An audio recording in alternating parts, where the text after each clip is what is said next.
Гэта першы візіт літоўскага дыпламата ў Брэст. Задача ацаніць эканамічны патэнцыял рэгіёна і рэзервы для пашырэння турыстычных сувязяў. Дарэчы, менавіта стварэнне дадатковых умоў для магчымасцей узаемнага знаёмства можа надаць імпульс і больш актыўным эканамічным стасункам, пагаджаюцца бакі.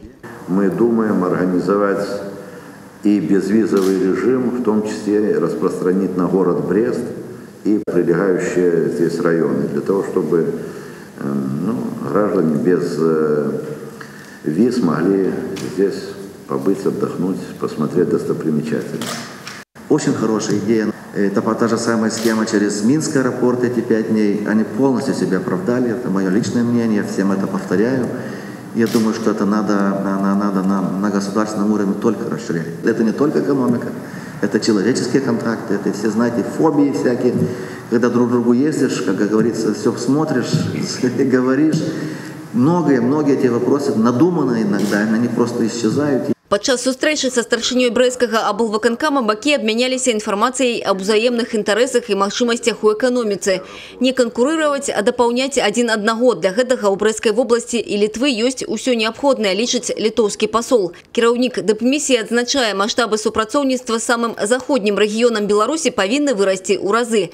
У Літвы шмат патрэб, а ў Брэсцкай вобласці магчымасцяў іх задаволіць. Есть потребность и в рабочей силе, и, конечно, и в материалах.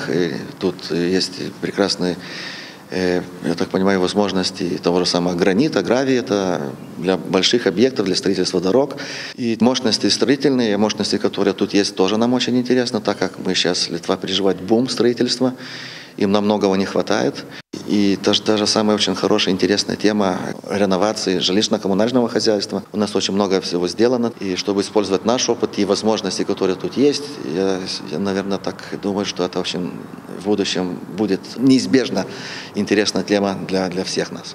У праграме візіта Андрюса Пулокаса знаёмства з брэсцкім аддзяленнем Беларускай гандлёва-прамысловай палаты, наведванне шэрагу прадпрыемстваў. Наступным крокам у супрацоўніцтве будзе абмен дэлегацыямі бізнесменаў і абмеркаванне канкрэтных праектаў. Аліса Грыгарчук, Тыгран Акапянтаве, радыёкампанія «Брэст».